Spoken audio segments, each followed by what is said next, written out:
Good morning, everyone. Welcome to the European Road Safety Charter webinar on speeding. My name is Sophie, and together with my colleague Isabel, we will guide you through the webinar of today. We have quite some interesting presentations for you today on different topics to really tackle all the different elements from speeding. First, we will dive into a new report of Eurocities, where Katarina will talk about the impact of reducing speed in cities. And then we will go a little bit more in depth into how we can nudge people into driving more safely via speed awareness campaigns. Gilles and Merel from NC will give some practical advice on how they do this in the Netherlands. Then we will talk about how we can avoid speed offenders. And this will be by Mette Muller from Technical University Denmark. And then the webinar will close by a practical presentation from Celia from Panos Milonas from Greece, where she will talk about a recent project they did. Just some practical tips. So we will record also this webinar, so it will soon be available on the website, so you can always have a new look if you want to revisit some of the presentations that we give. If you have any questions, we have a Q&A session after each presentation. So if you have any questions during the presentation, you can already put them in the chat. And then after the presentation, my colleague Isabel will give them to the speakers. However, if you have after the presentation still some questions, do not hesitate to still put them in the chat. Our speakers will also keep an eye on the chat to respond to it. And of course, do not hesitate to contact them afterwards, after the webinar, if you have any further questions. So then I would like, before we start, sorry, I would also like to highlight this important news.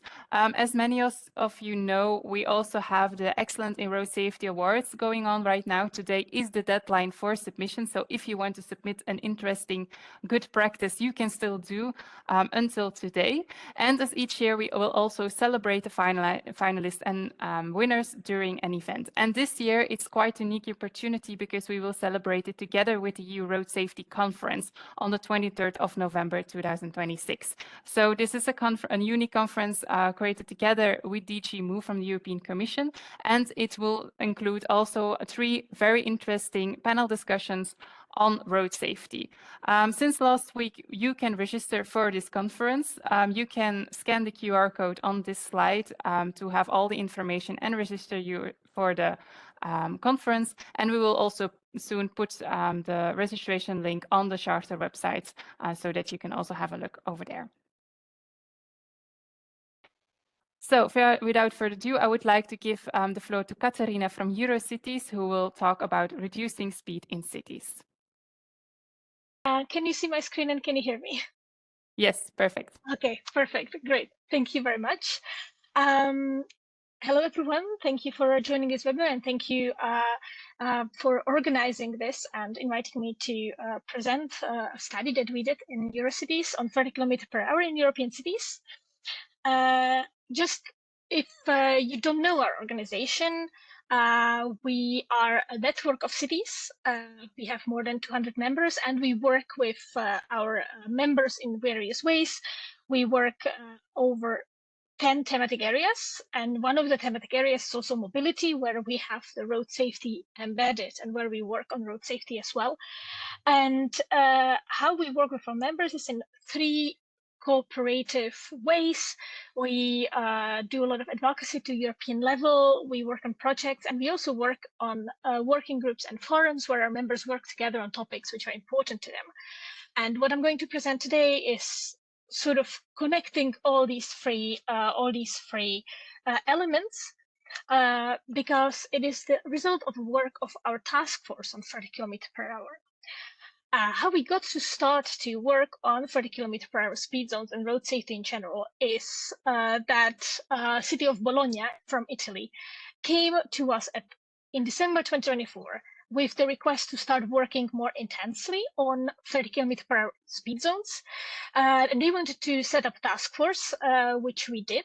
We asked cities in our membership whether they are interested in the topic, and they were. There were 22 cities active in the task force.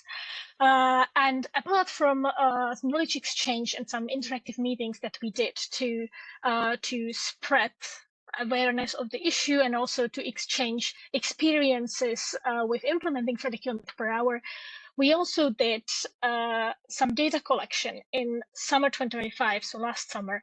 We published an extensive survey mapping implementation of speed reduction in Europe, in European cities. And this is just very quickly the task force, how it looked like, so you can really see that it was very well spread. We also cooperated with Cerema and ETSC during the work on the data collection and data evaluation, and also further steps that are coming. And what came to be after this data collection survey is that we got many responses, actually. We got 38 unique responses from cities from all over Europe. And we asked them, firstly, how did they implement speed reduction? Whether and how. Most of the cities from the sample we got, so 34 cities out of these 38, did implement some kind of speed reduction strategies already. And it can be said that our sample is therefore quite of front-runner cities. But it still gives a very interesting, a very good and robust example and robust sample of how cities that are working on the measure are doing it, what kind of challenges they are facing, and what is actually happening on the ground for them. When we asked the cities how they actually implement speed reduction and how did it start in their city, we found out that actually very little of the cities started with default change in the speed limit in their territory, like, for example, what Brussels did, that they went for a default speed limit change. That was quite an exception. Majority of the cities went for gradual rollout and street by street approach, and started with some sensitive areas, for example, school streets or residential streets, or also historical centers, where the geometry of the street is already kind of nudging you to drive slowly. What was also interesting to see, though, was that even with this street-by-street approach, 50% of the cities arrived at a citywide coverage, and the rest were claiming that that is their goal. So even when they started with only sensitive areas, it is not where cities are planning to stop. We also asked about impacts, and that was very important to us to see what kind of impacts they observe. And we asked about several categories of impacts, be it on accidents, severity, number of accidents, pollution, whatnot. The important part was that 91% of cities did observe positive impacts in at least one of the categories in the short and medium term. And the rest of the cities that did not observe anything actually did so because they did not implement the measure for long enough to actually say anything about the impact. So we didn't have any data from the rest of the cities, but we didn't have any city that would claim a negative impact, for example. The degree of the impact in different categories varied. The most massive change was in reduction in accident, fatalities, and serious injuries for all road users. There, 70% of cities observed very positive impacts on that. The biggest change was in accidents involving pedestrians and cyclists, be it both in severity and in number. What also was a big change was a reduction in average and extreme speeds. So the drivers tended to accelerate more gradually and keep on one speed, and there was less of the rapid speeding and braking in the city area, which had a big impact on noise pollution, for example, which also 66% of cities reported positive impact on. What was interesting also is that we did not see any negative impacts on be it congestion or travel times or car volume, which are very often the counter arguments against slowing speeds, that these negative effects may occur. this was not observed by any of the cities. The one impact that was observed was on public transport, where there had been in some cities clashes with the public transport operators because the travel times change, be it 1/2 a second between the stops, actually had impact on the circulation of vehicles and the needs for drivers on public transport operators' side.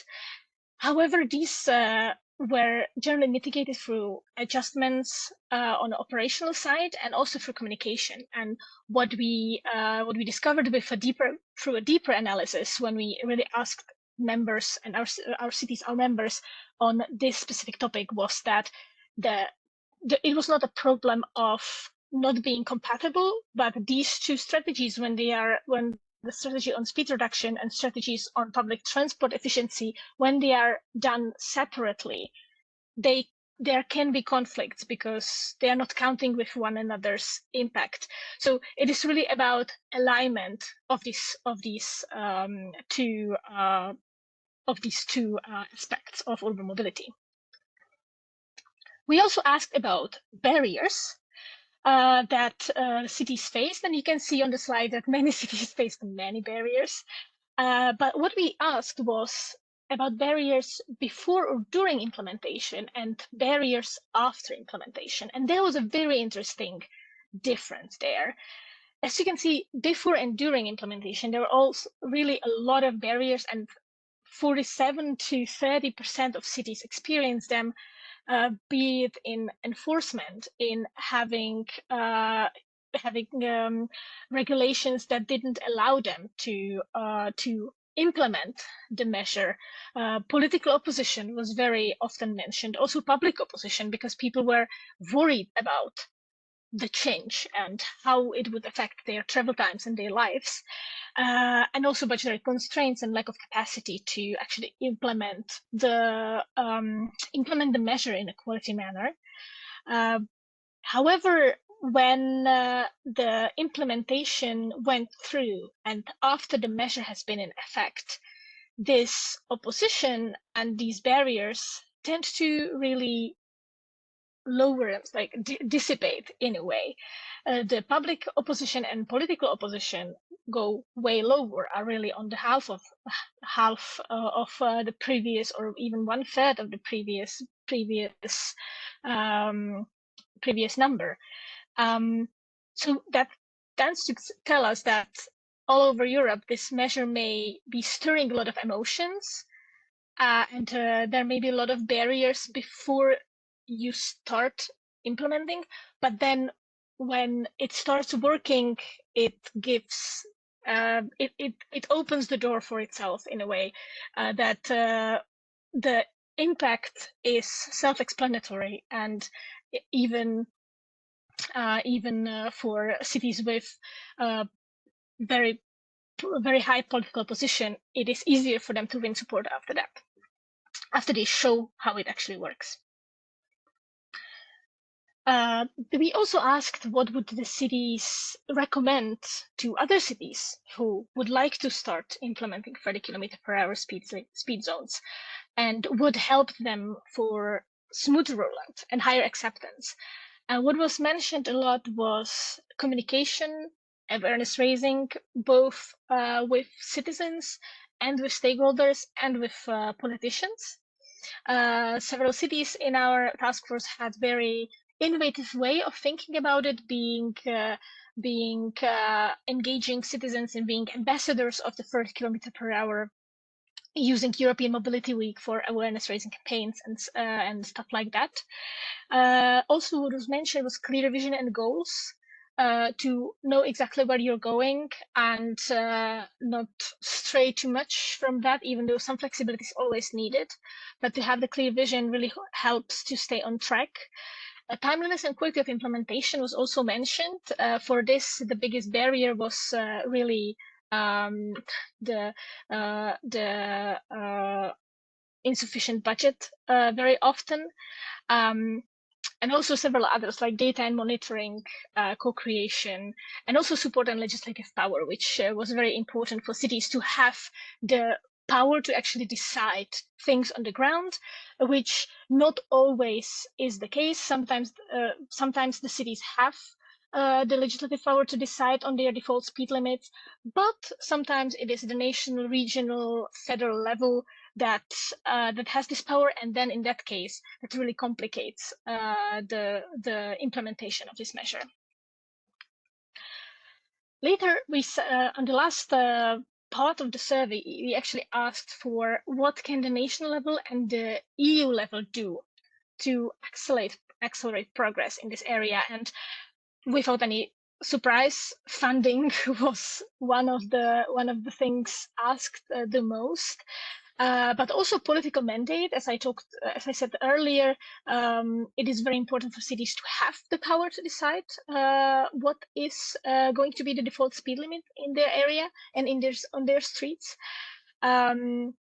What was also asked was technical support and availability of standards and uniform layout on the national level, which makes it easier for cities in one country to actually create groups that work on the measure together, and also it makes it easier for the driver when you drive from one city to another in one country to understand the speed limits in an easier way. Data sharing has been also mentioned on the EU level, collection of good practices and legislative tools, as not surprising too much. We are not done with this work yet. We are still working on this. We will be publishing a full Eurocities Pulse report with all the details, because this is a very short summary of what we found out, but the survey was really extensive and we have a lot of data that I have not even started to mention.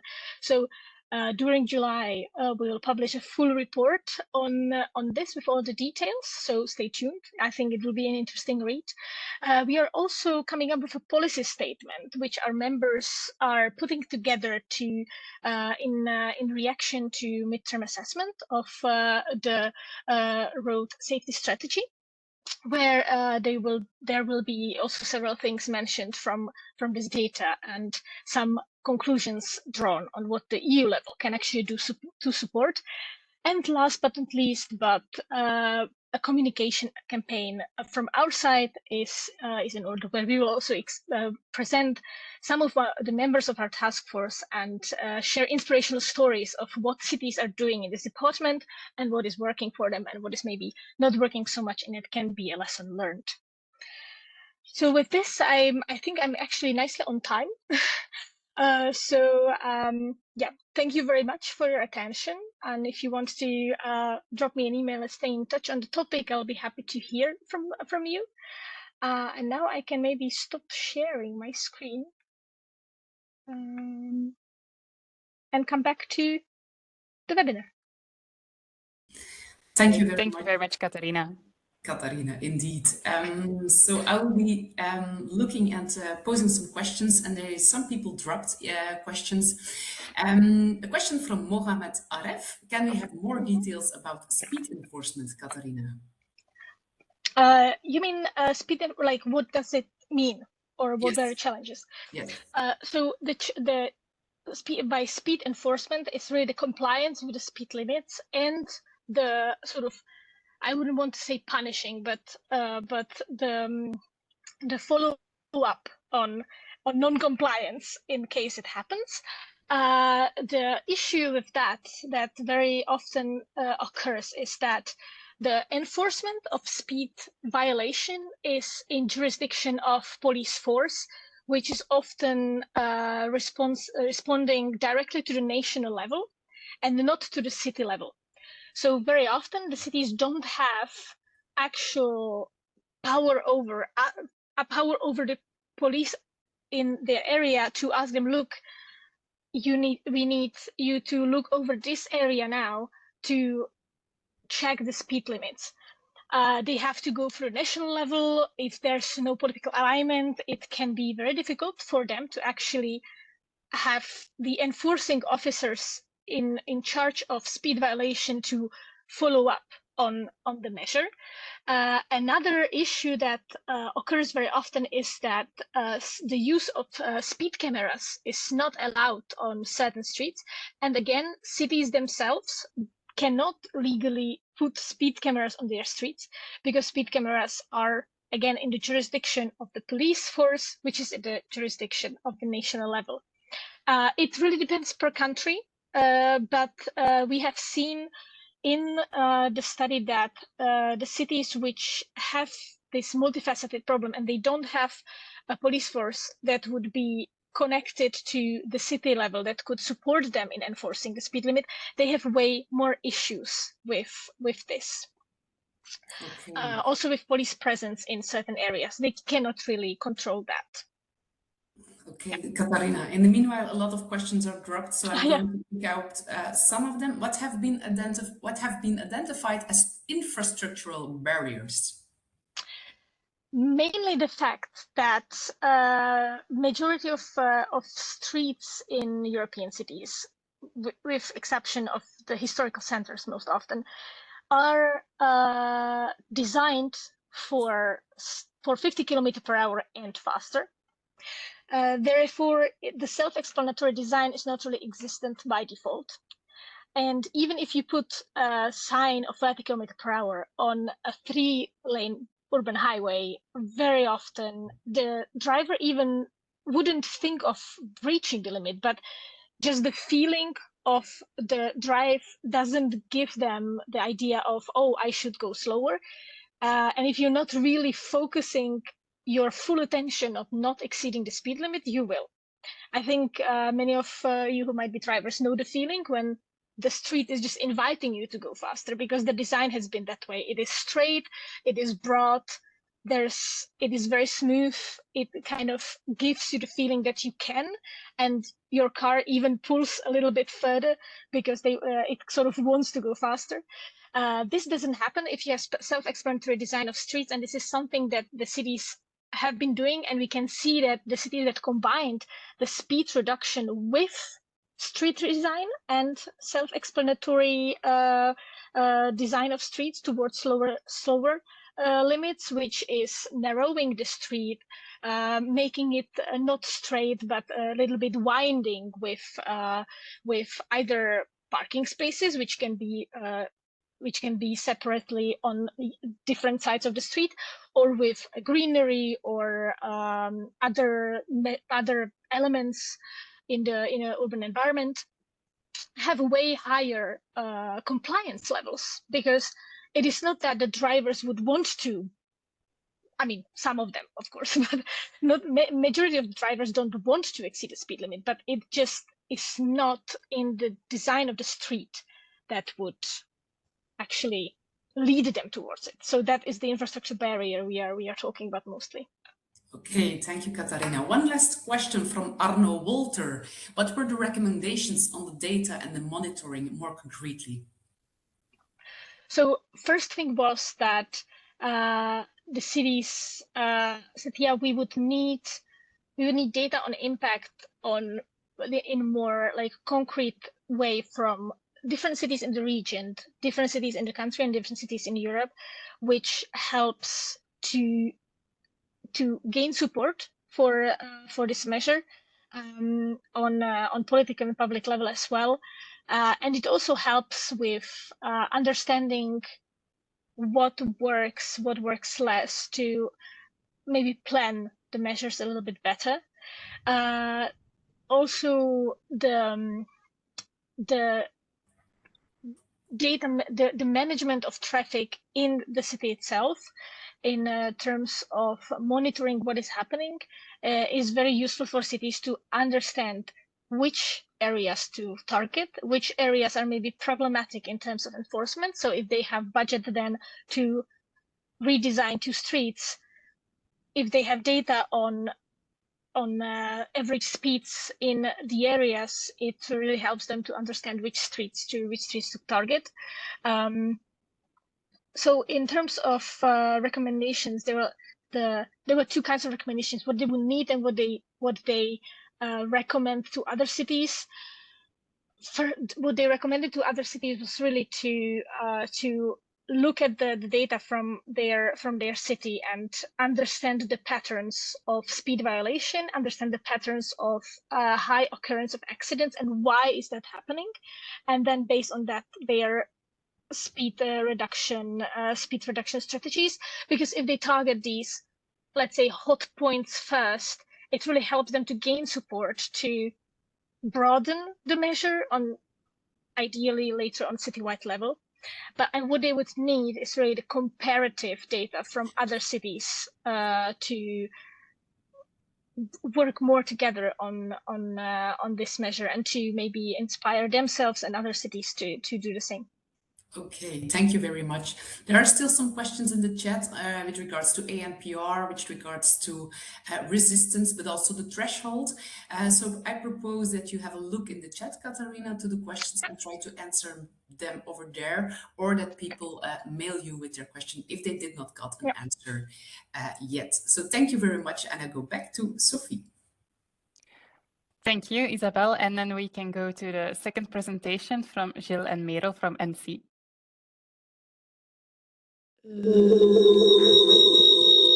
Sorry. Well, can you all hear us? I hope you can. Okay, great. Thank you for having us here, and we'd like to talk about some of our projects we did on speed awareness campaigns. Just a sec before we show your delen. Scherm. Een volledig scherm. Yes. Okay, great. Yeah. I hope you can all see it. I can see it. We're Merel and Jill, and we're working at NC, which is spelled ANDC. And NC is a creative agency in behavioral science, and we combine design and behavioral research to make interventions. And as I said, we're going to talk about speed awareness campaigns, two of our campaigns, one in an urban and one in a rural area. So you can see the different campaigns in two areas. And first, let me tell you something more about us and about NC and our approach. And then Jill's going to talk you through two of our campaigns. So let us introduce ourselves a bit more further. I'm Merel Peters. I'm a project manager and behavioral consultant at NC. And I'm Jill Peters, and I am also a project manager and behavioral consultant at NC. Yes. Yes, I already talked you a bit through what we are going to talk to you in the next 15 minutes. Our approach, as I said, we are at NC a creative agency, and what we do is we use research and strategy in the behavioral area to see what people do, how they act, and how we can trigger them to act in the right way. And that we do with developing and implementing interventions, behavioral interventions. I will talk you through the phases we have. First, the research and strategy phase. In this phase, we are conducting behavioral research through observations, interviews, also on the location, because it's really important to see what people are doing when they are in a specific area, like in rural areas or more in urban areas, and why they speed. And then we are translating these insights into behavioral strategies. And we take these strategies into the next phase to create interventions that really trigger the behavior people are the way they are behaving. The next phase is then about development and implementation.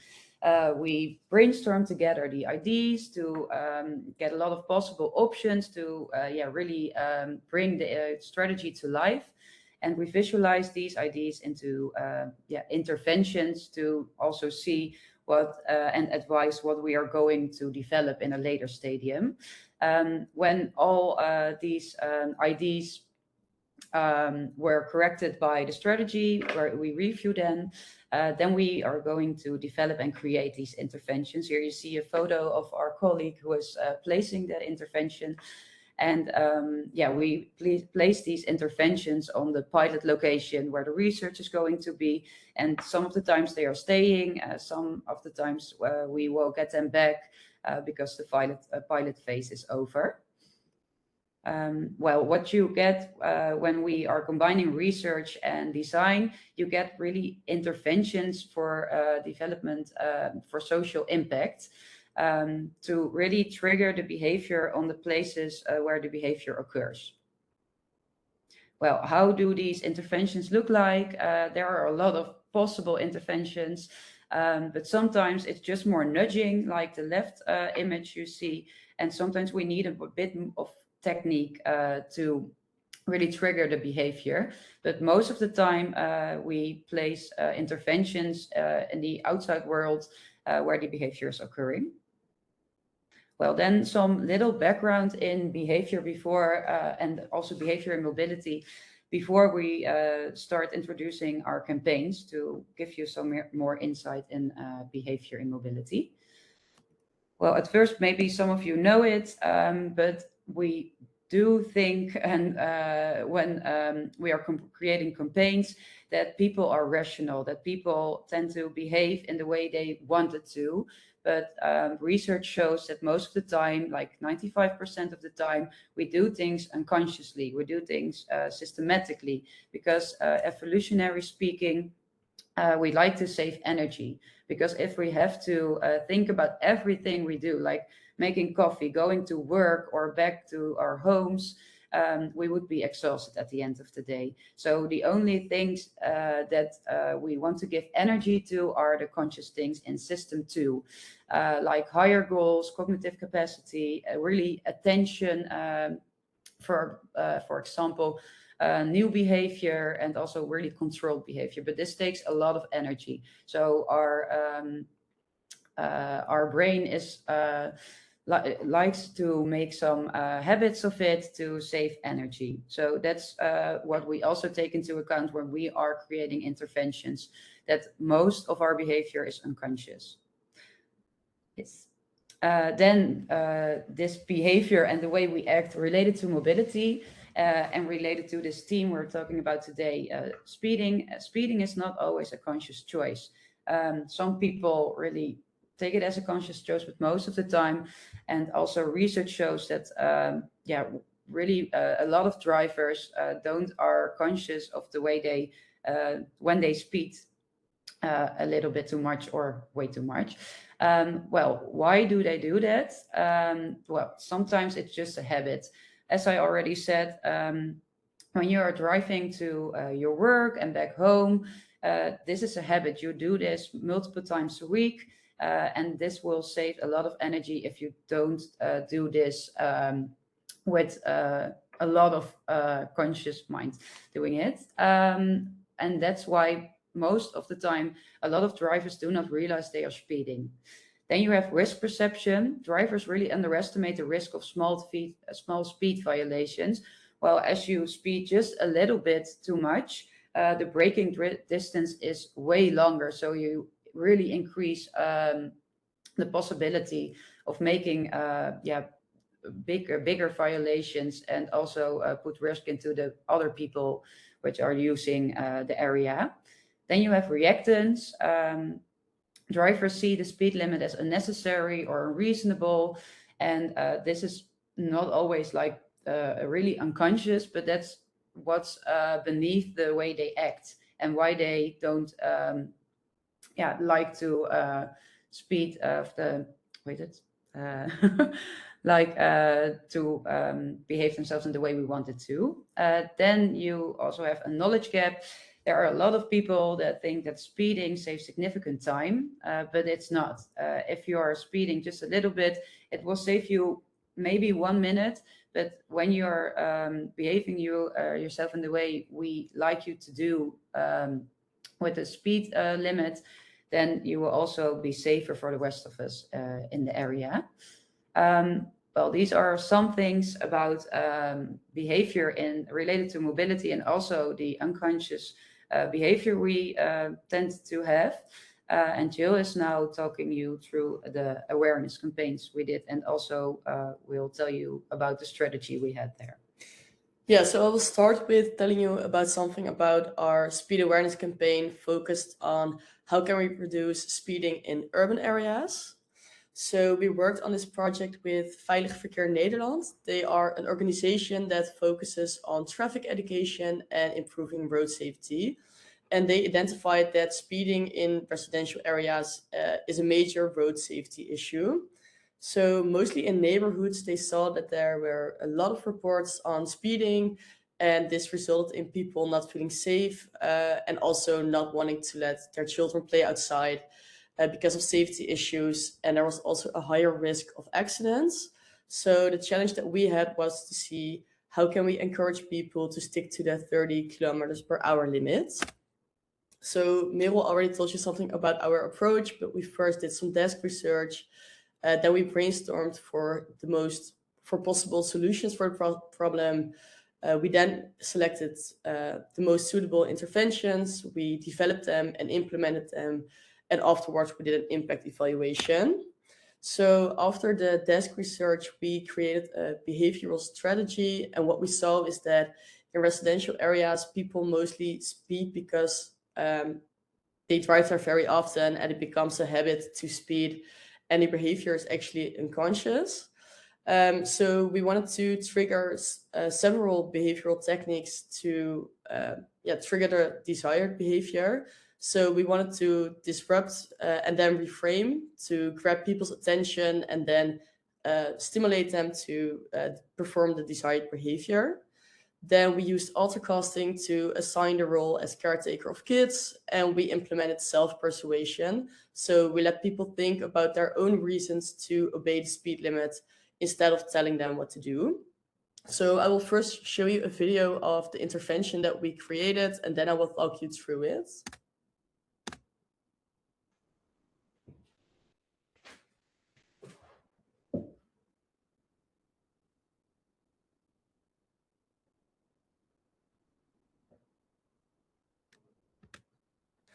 So what you saw in this video is this dynamic screen that we put on the side of the road, which gives you feedback if you are driving the right speed limit. So when you drive 30 kilometers per hour or slower, you will see a girl that is giving you a thumbs up, which gives you positive feedback. However, if you're speeding, you will see a boy that is concerned, giving you negative feedback. And by putting this sign on the side of the road, people got out of their automatic behavior and they are automatically see if they are driving according to the speeding limit or not, which will let them behave more according to the speed limit. We specifically chose to show children because people associate children to be sensitive, and therefore people will behave more responsibly. Also, what you can see in this picture or in the video, but we put a sign a couple of 100 meters behind the dynamic screen, which asks people why they drive 30 kilometers per hour. And this really gets into the self-persuasion part. So people think about reasons why they want to drive 30 kilometers per hour, and thereby triggering intrinsic motivation. So we wanted to test if these interventions were successful. So we did an experiment in Breda, and we put the interventions there at an experimental location for a period of 4 weeks, and we compared it with a control condition. So this was a location where we didn't put the interventions. And then we used traffic counters to measure the number of vehicles and also their speed. So first, we looked at the percentage of speeding offenders, and we saw that at the experimental location, so the location where we put the intervention, that the number of speeding offenders decreased from 57.3% to 44.5%, while at the control location, the percentage of speeding offenders actually increased. This shows us that there is a significant reduction in speeding during the intervention.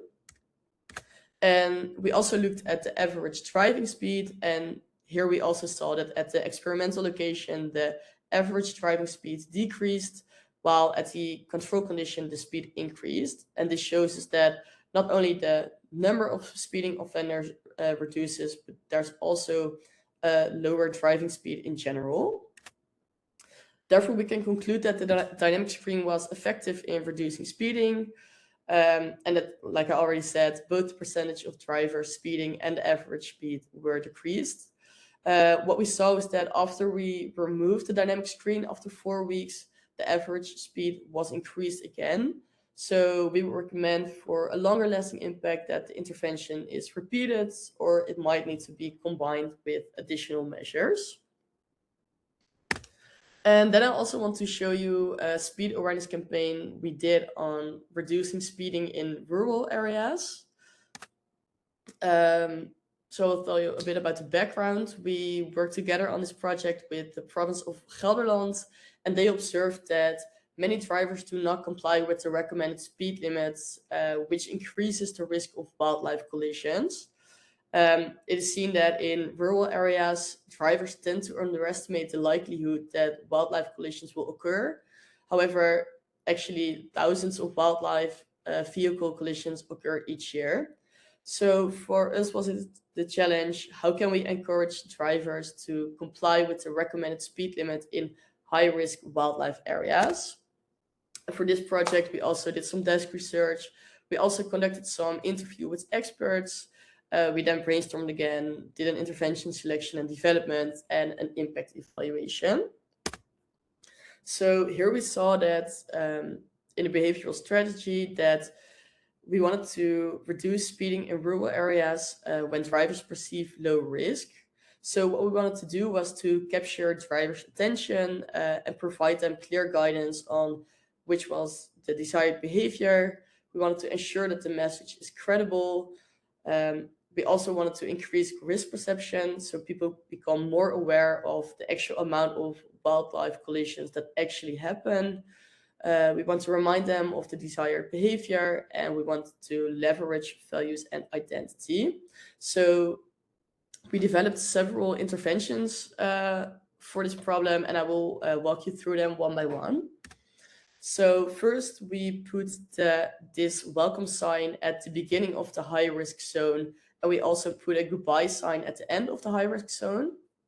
And we showed animals that live in this zone and also the desired speed. So by putting really big 60 kilometers per hour on this sign, we remind people of the desired behavior that we want, or actually the desired speeding limit that we want them to drive. And also by putting a welcome sign at the beginning, we make people feel as if they are guests in this area, and therefore they are more likely to behave more responsibly and according to certain values. And then at the side of the road, we put these signs, these silhouettes actually of wildlife, which look like they are about to cross the roads. And therefore we actually increase risk perception. So people drive past it and they are, we actually grab their attention, and they also see that it is likely that wildlife is about to cross the roads. And therefore people become more conscious about their behavior, and therefore will be more likely to reduce their speeding. And lastly, we put this dynamic display at the side of the road, which shows the time in which wildlife is likely to cross the roads. The time that is shown is based on real-time data that we got from the province of Gelderland. So it actually shows the amount of time it is likely that wildlife is about to cross the roads. This also increases risk perception as people become more aware of how often wildlife actually crosses the roads. Well, to test if these interventions will be successful, we did an impact evaluation. So we picked 2 intervention sites and 1 control site. The 2 intervention sites differed from each other because at one of the intervention sites we did include the dynamic display, and at one we didn't. And then we had pre and post intervention measurements of the average driving speed. And what we saw is that at both the intervention sites, the average driving speed decreased, and the effect was strongest and most sustained at the intervention location where we included the dynamic display. So to have better results, actually, the dynamic display should be included. And therefore, we can conclude that the behavioral interventions were successful at reducing driving speeds. And we also saw that lower speeds reduce the likelihood and severity of wildlife collisions. And as I already mentioned, especially the dynamic risk communication is effective for more sustainable behavioral change. So these were the projects that I wanted to tell you about, and I am very curious if you have any questions.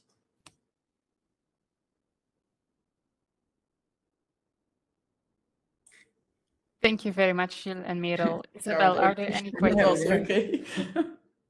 I don't see any. There are no questions yet.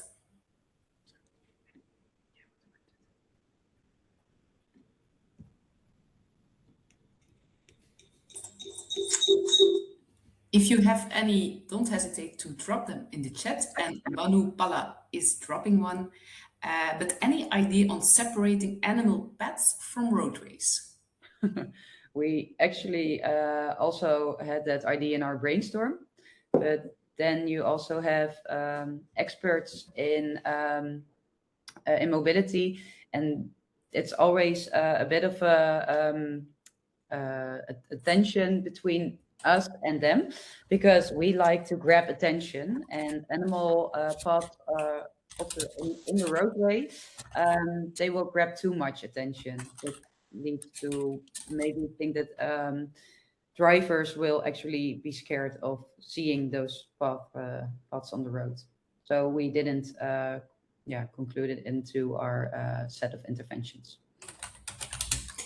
Another one from France. In France, La Ligue contre la violence, the League against violence, against aggression in traffic, tested le Telram.net. Do you know this?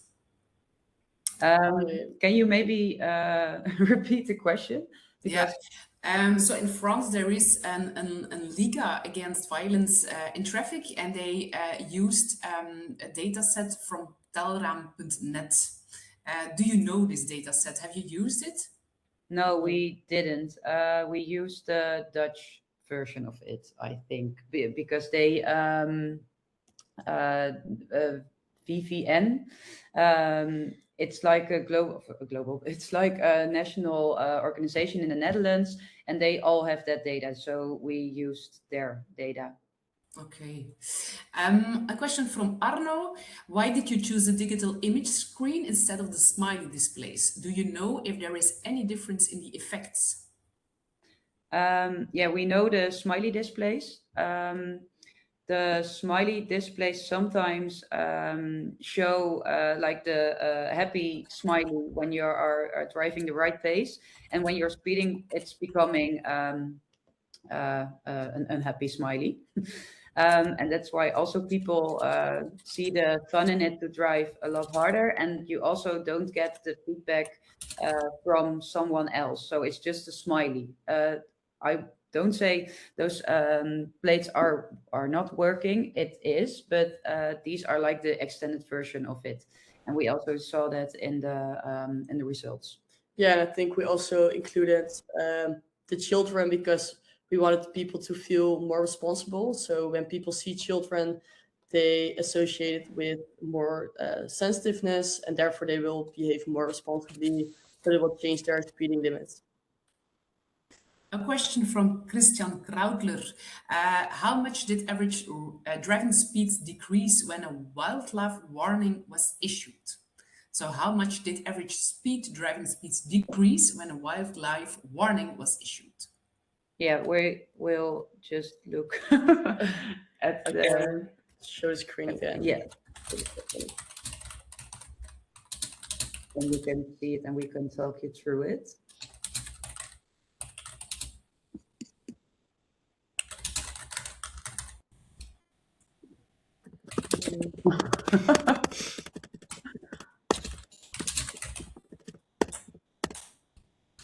Yes.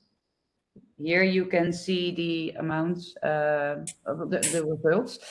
And where is he interested in?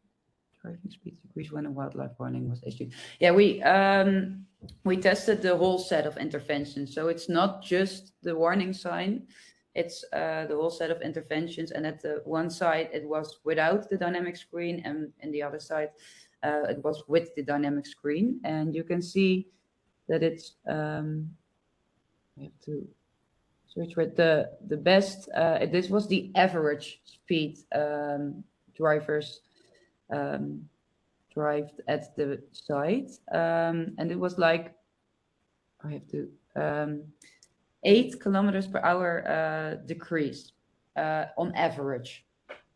So it was allowed there to drive at a pace of 80 kilometers per hour, but we suggested 60 kilometers per hour. So this was a bit more than 60, but way less than the speed limit of 80. Thank you, Merel and Jill, for your answers. And there is one last one, but maybe you can drop it also in the chat, the answer. Can I find this information and impact evaluations in a report somewhere? That's a question of Isabel. Yeah. Report? I think we can do this via email. So if you email Jill or me, it's just Jill or Merel at nc.nl, then we can give you the information. Okay, Jill and Merel, thank you very much. And maybe can you put your email in the chat? That would be handy. And then I go back to Sophie. We will. Thank you very much. And then we have 2 more presentations to go. And first, I would like to give the floor to Mette. Yeah, can you hear me? And I Yes. hope you have my presentation. I hope it will work.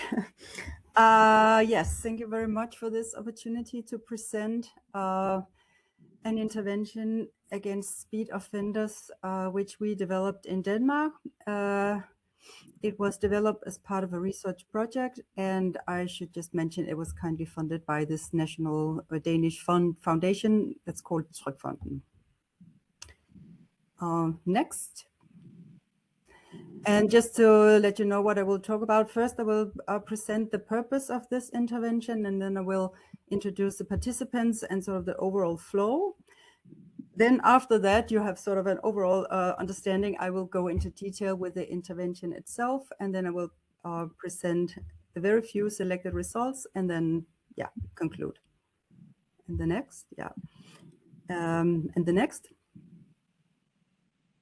The purpose was to develop this online intervention, which would motivate speed offenders, so people who had already received 1 speed ticket, to change their behavior and in the future engage less in speeding while driving.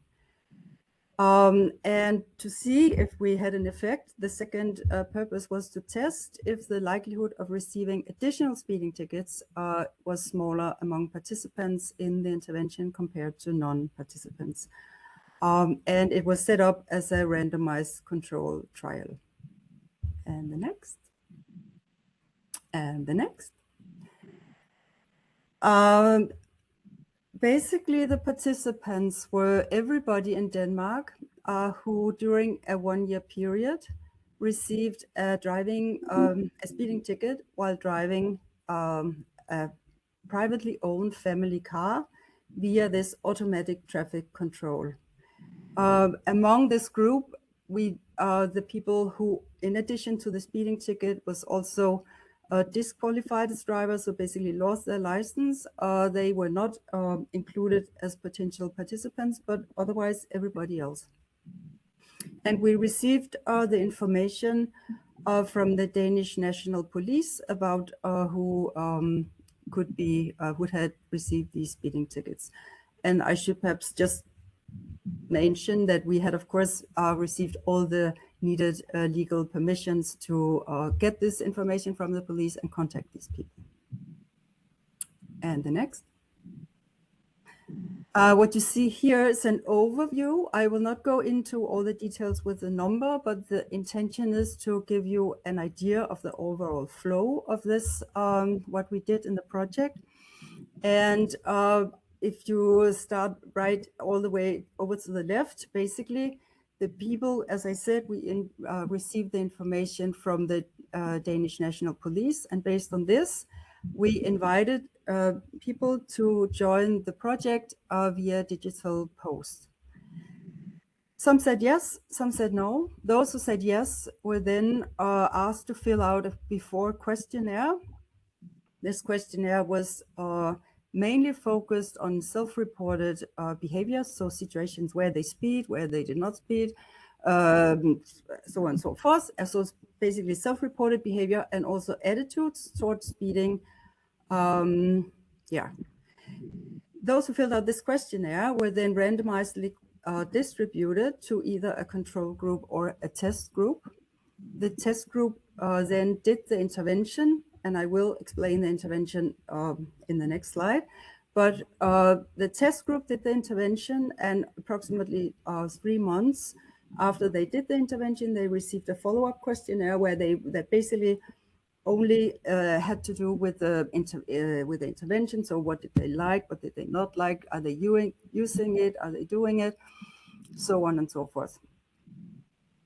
The next thing that then happened was, as you see here, there's a 1 year sign. That basically means that 1 year after they filled out, they had their first speeding ticket and they filled out the first questionnaire. They received the same questionnaire, so we could allow before and after comparison in self-reported measures. And at the same time, we also received information from the National Danish Police regarding who received an actual ticket in this 1 year follow-up period. And the next slide, please. Yeah, sorry, you could go, well, I can also say it here, but basically before I go into the details with the intervention, I wanted to say that because I don't have so much time, I cannot go into all the theoretical background and scientific background, but basically we put a lot of effort into conducting interviews and pilot testing and making sure that everything we put in, as good as we could, everything we put into the intervention was based either on information from people who actually speed, either intentionally or unintentionally, or scientific results. And the main sort of core of the intervention was to make people more aware, basically, of their knowledge regarding speeding, their attitude towards speeding, their own behavior with regard to speeding, situations where they were likely to speed, and then finally to provide them with some support in how to avoid this situation in the future. So like an individual strategy. Okay, now you can click. And the intervention everything happened online. And the first step was sort of, we call it a riddle, but 24 questions, all dealing with speed. There were 3 different groups of questions. Some approach the issue from a knowledge perspective, some from a behavior perspective, and some from an attitude perspective. And for each question, there were 3 different response options, and they got a certain number of points for each question. And when they had chosen one of the response options, they got some immediate feedback. And now you can click, so you can see what it looked like. This is a screenshot. It looks not as nice as it did in real life, but because I had to translate it and everything was originally in Danish. But basically, this is, so they, as you see here, they got a question. This is just a random example, and then 3 different answering possibilities. And then you can click again. Depending on what they answered, they would receive some immediate feedback there. And in this case, they sort of had the correct, the right, more complying answer. And so therefore, basically the feedback, the intention with the feedback was to say, okay, it's good what you're doing, just keep doing what you're doing. And you can click. Then based on, so they went through these 24 questions, and based on their score, then they were assigned to one of three groups. The participants did not know that they were assigned to different groups, but it was because sort of the score indicated how safety or compliant they were oriented. And so therefore we thought they needed some different feedback. So based, as I said, on their score, they were divided into these three different groups and then also received some general group-based advice. And you can click to show. Again, here, this is an example. This is people where we, based on what their knowledge, their attitude and their behavior, basically the risk of receiving another speeding ticket we thought would be quite high. And then they received these suggestions as what could they do in order to prevent that in the future. And click.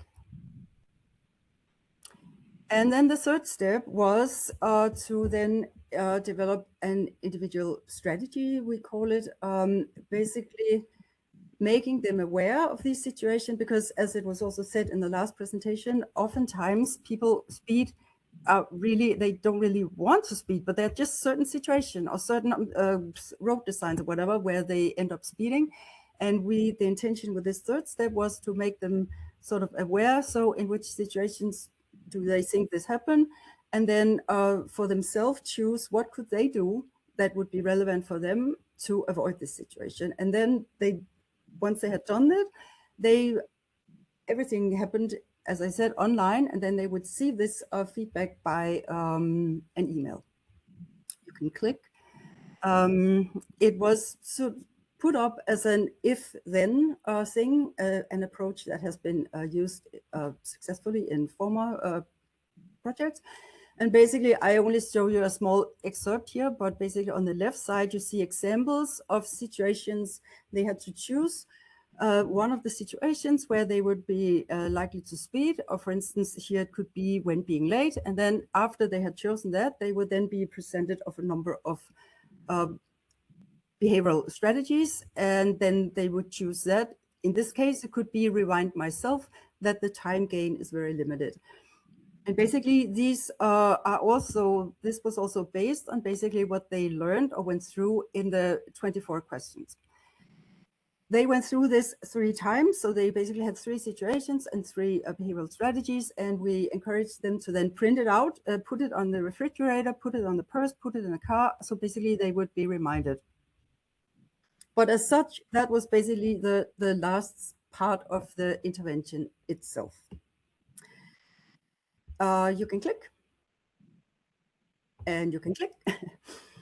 As I said, the main before the project, we had defined the main sort of outcome evaluation would be to see if these people who all, before they entered the project, had received a speeding ticket, and then to see, okay, the people who then were in the test group and went through this intervention, if they had less chance of having additional speeding tickets in the future compared to the control group. And basically what you see here is on the y-axis, you see the number of people, and on the x-axis, you see the speeding tickets. And in short, what you see is that the majority of these people, so approximately 80% of everybody, did not receive a speeding ticket in the 1-year follow-up period.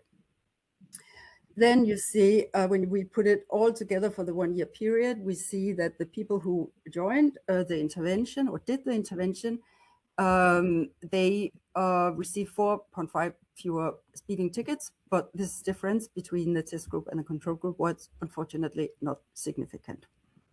And you can change. What you see here is a different figure. This shows the people who did not get a ticket. In the 1-year follow-up, you see the days along the horizontal line there, and that's basically the 1-year period, and the percentage of people who had not received a speeding ticket. And the reason why I include this is that basically you see that the light blue and the green line follow each other nicely. And that's basically the people who said yes to join the project and was either included in the test group or the control group. And you see there's a little tendency of the test group to have fewer speeding tickets, but it's, as I said, it's not significant. But the reason to take this with is because we have the dark blue line that basically shows the participants who had also received a speeding ticket and were invited to join, but decided not to join. And what you see is basically that they have a significantly larger risk of having additional speeding tickets. And of course, this could indicate that there's some selection bias in the people who choose. Everything was voluntary. So basically people who say yes to join a project like this are perhaps more motivated basically to not receive speeding ticket in the future. But it could also, and we don't know that, but the other thing it highlights is that basically the intervention itself was basically this online thing that they did, and not the before-after questionnaire. But it could be that basically just this thing of having these emails and answering this before and after questionnaire also for the control group basically had an effect of their awareness of their speeding behavior. And you can change. And again, so to conclude, as I said, we had a small but non-significant effect on speeding tickets in the follow-up period. And we think basically a reason for this was that the follow-up, basically they went through these questions and they had additional knowledge and self-awareness, whatever, they had the strategy, and then we left them without any additional follow-up. And basically to really, even if you have intentions and want to change your behavior, it's important to have like a more consistent follow-up, reminders, this and that.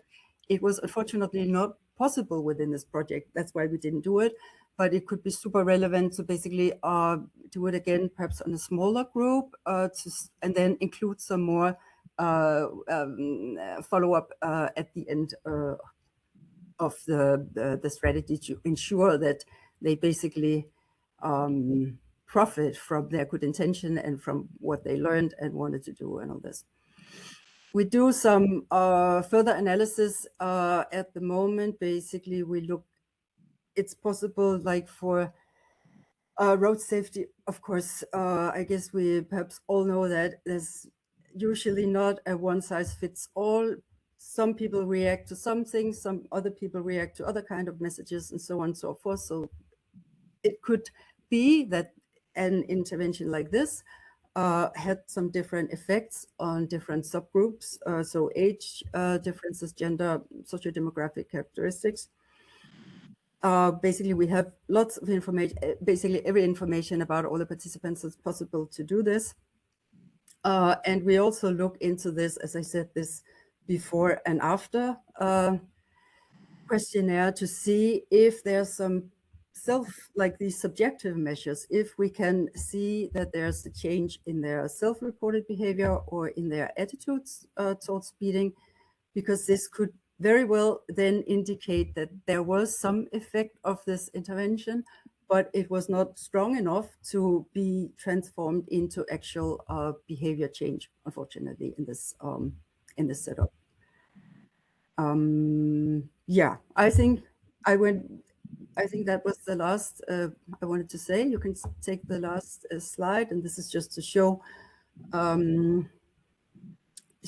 you who participated in the project, and I'm happy to answer any question. I see I went through it very quick because I didn't run the presentation myself. Then I don't know, I just went through it very quickly. But anyway, please ask if there should be any questions. I'm happy to elaborate also on the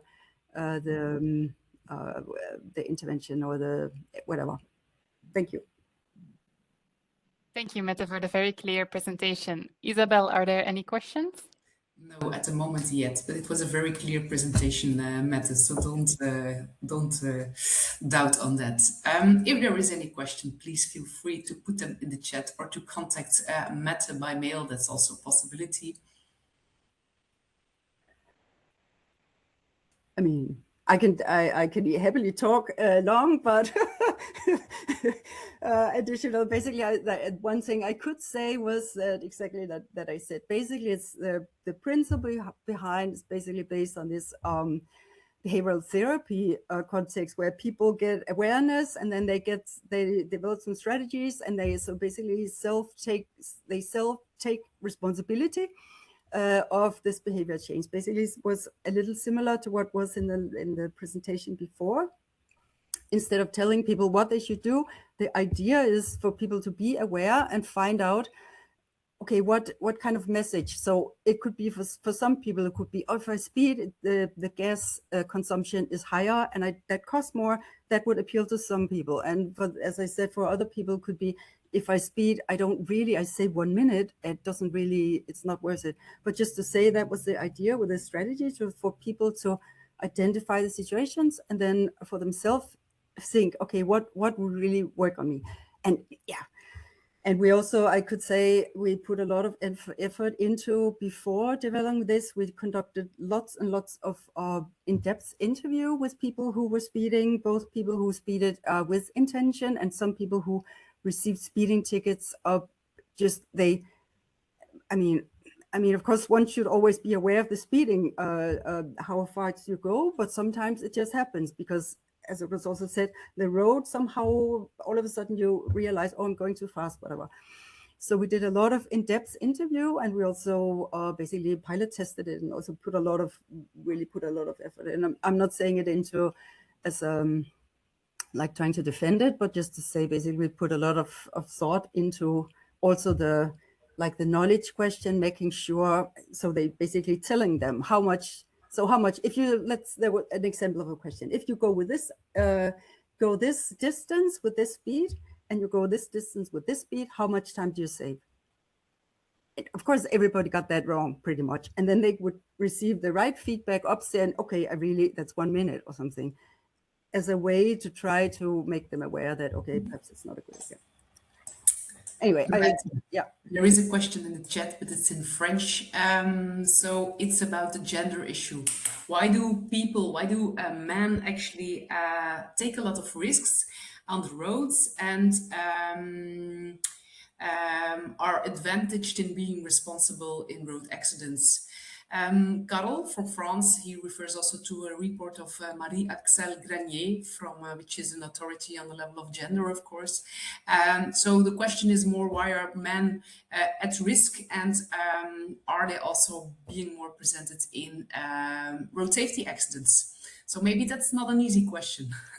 No, but basically I would like to say, just because this gender issue was brought up, basically in this project, 2/3 of the participants were male, but that basically mirrored exactly also, that's the gender distribution in speeding tickets. So yeah, how do they do it? I mean, that's really a big question.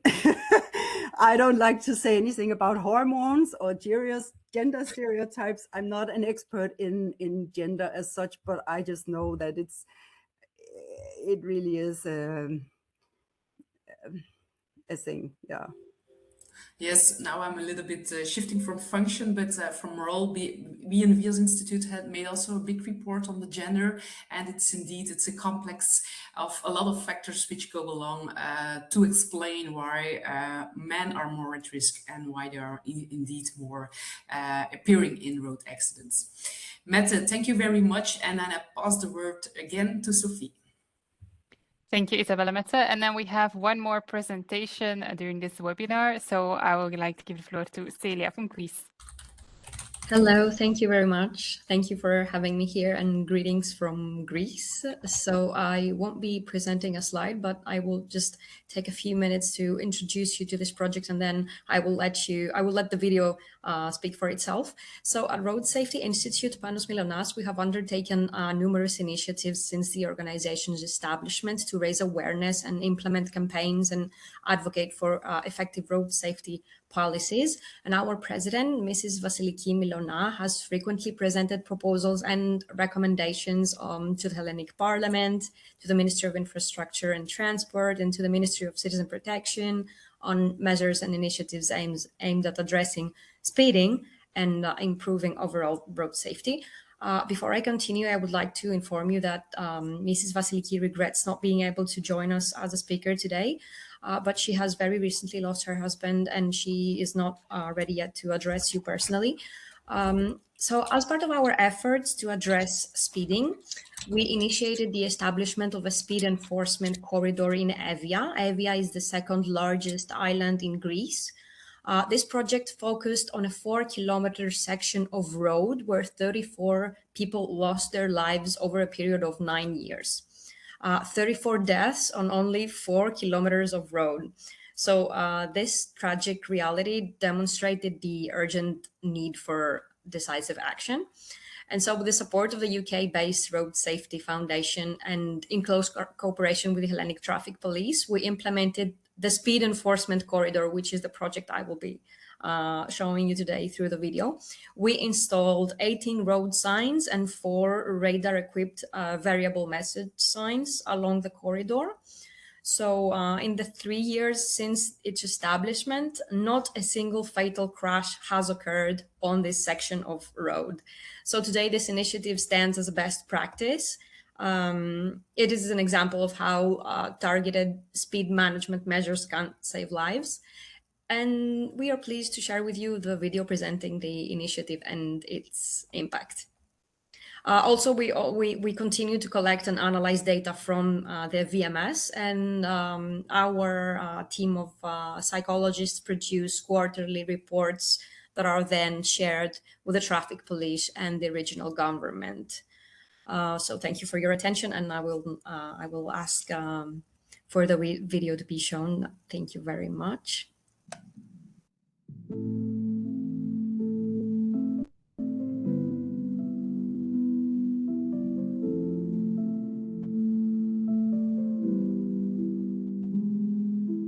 Είναι γνωστό πως η υπερβολική και ακατάλληλη ταχύτητα ευθύνεται για το 30% των θανατηφόρων τροχαίων.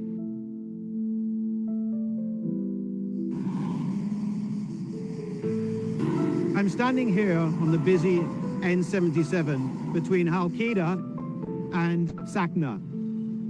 This road has a terrible accident record, rated the lowest category in Europe.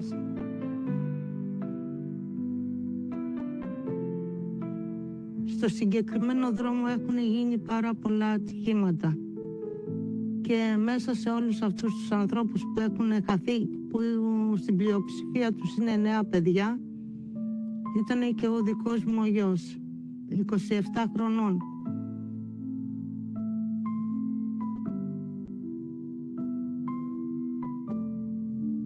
Στο σπίτι αυτό εδώ που μένω, στην είσοδο για να μπει κανείς, είχε τύχει σοβαρό δυστύχημα στους 2 γονείς μου, οι οποίοι επέζησαν, αλλά 2 άλλα παιδιά έχασαν τη ζωή τους και 2 ανήψια μου πάλι στο ίδιο σημείο, μερικά χρόνια αργότερα είχαν πάλι ατύχημα και αυτά καλή τύχη και επέζησαν.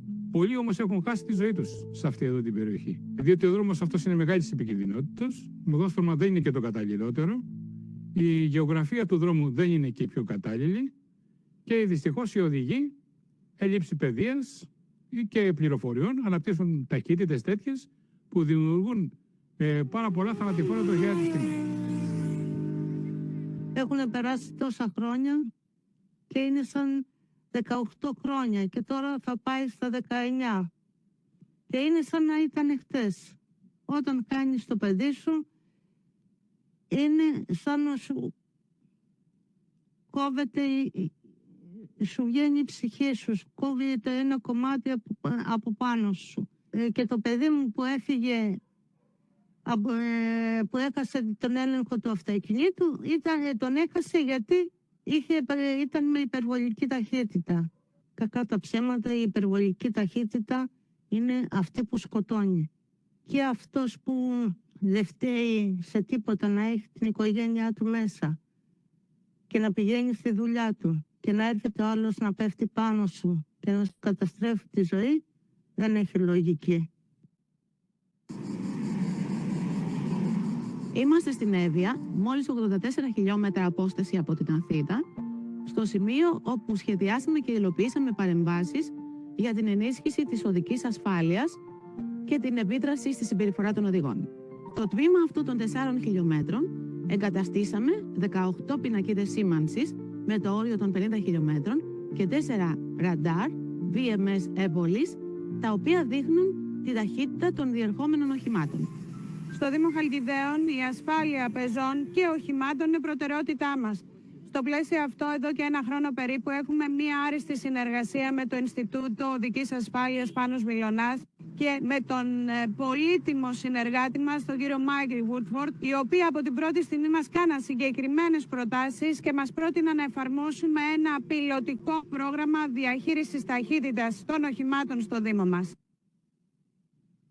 Οι προσπάθειες της υπηρεσίας μας στο κομμάτι αυτό της εθνικής οδού προκειμένου να μειώσουμε τα τροχαία δυστυχήματα και ειδικά σοβαρά και θανατηφόρα τα οποία είχαν λάβει χώρα το τελευταίο χρονικό διάστημα ενισχύθηκαν όταν πέρσι τέτοιο καιρό με πρωτοβουλία του Ινστιτούτου Οδικής Ασφάλειας Πάνος Μιλωνάς τοποθετήθηκαν τα μηχανήματα αυτόματης καταγραφής ταχύτητας οχημάτων, τα λεγόμενα VMS, και τα αποτελέσματα ήταν άκρως θεαματικά.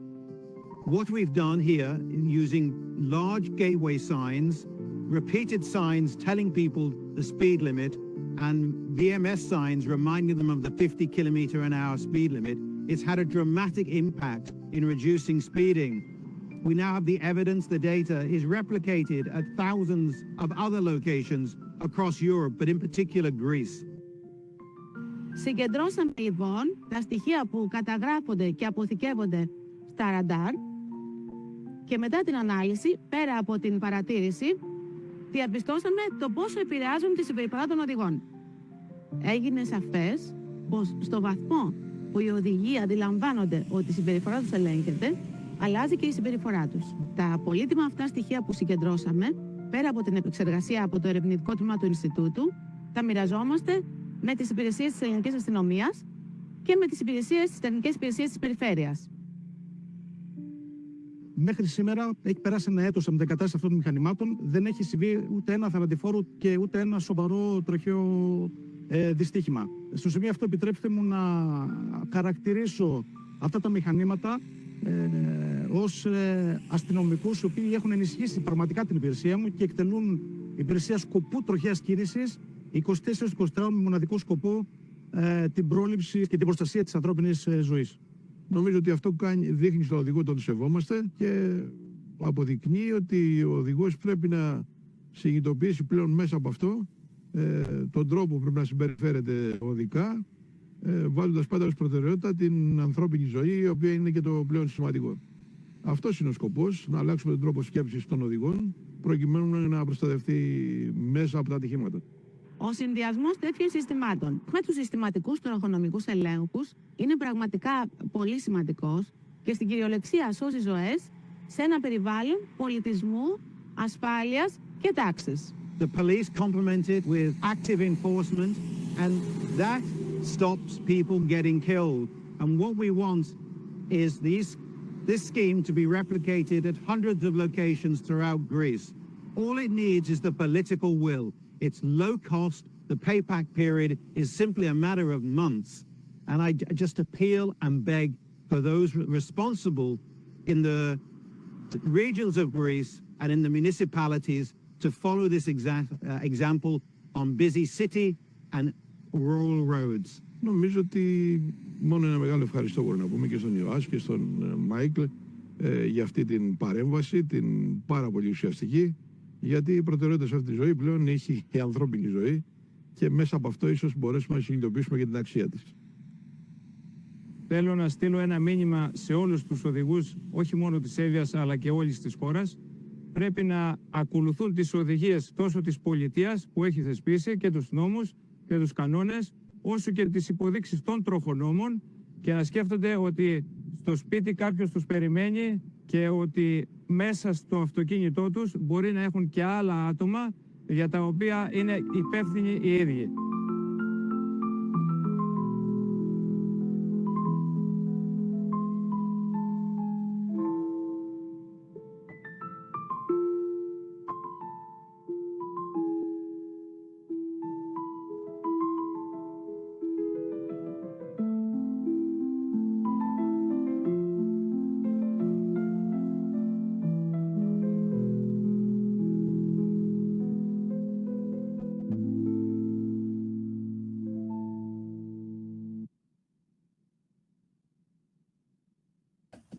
Thank you very much. And I would be happy to note any questions and pass them on to our president or our team, because unfortunately I wasn't involved with this particular project. But of course, there was a behavioral background, which I'm not aware of right now, but the principle was that people don't usually speed, drivers don't usually speed when they know they are being monitored. Thank you very much, Celia. I think that this video also shows perfectly what we wanted to achieve with this webinar and show the key message. Isabel, are there any questions? There is a question, but I think it's more a remark of Sergio Adam. The road doesn't forgive mistakes. You have to know how to drive fast. First, you have to drive slowly but confidentially. So I do not know, Celia, if you want to react on this. Yeah, no, I don't think that we should know how to drive fast unless we're race car drivers. I'm not sure about it, but if we're commuting to and from work and our home, for example, I don't see how this is any beneficial to how this adds any value to our lives. I'm not sure. Another question, Celia, is from Banu Pala. Is it realistic to scale it up on a national level, especially police staff for enforcement? So is it realistic to do this on a national level? I think so, yes, because the cost is not it's relatively low cost, and it really helps with research as well, and it's scalable, and it can also be, I mean, it's universal. It's a universal system, so I don't see why not. Okay, it's pretty easy to implement. That's what I mean. The video, you can find the video on YouTube, by the way. Yeah, maybe Celia, you can drop the link also in this chat. That would be absolutely nice for everybody. And then there is a question from France, from Karel. There is a link he puts also in the chat. If you know the system of Vision Zero, the Vision Zero Network.org, the organization. Yes, of course. This is actually the baseline of, if not all, most of our initiatives. This is what we're trying to achieve.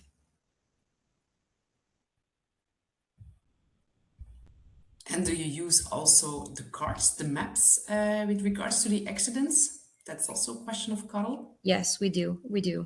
Okay. And for the areas in Greece where we have established, for example, corridors like this, or implement projects, infrastructural or behavioral, we do have this data and we do share it with the police, and we are in very close collaboration with them and the regional authorities, of course. Okay, thank you very much. In the meanwhile, Karel is also dropping more or less some information in the chat on that you can see on these maps also really the radars where there are and where the accidents took place. So have a look maybe also to the Vision Network.org. I pass again the word to Sophie. Thank you very much, Isabel. And I want to thank again all our speakers for today. I think it was a very interesting webinar, very diverse of topics. So also thank you all participants to watching the webinar. As I said, we recorded the webinar, so you can also see it again on a later date on the website. Also a small heads up that in autumn we will organize a second webinar on personal mobility devices, including e-scooters. As soon as the date is confirmed, you will also be able to see it on the website and in the newsletter. So we hope to see you again there.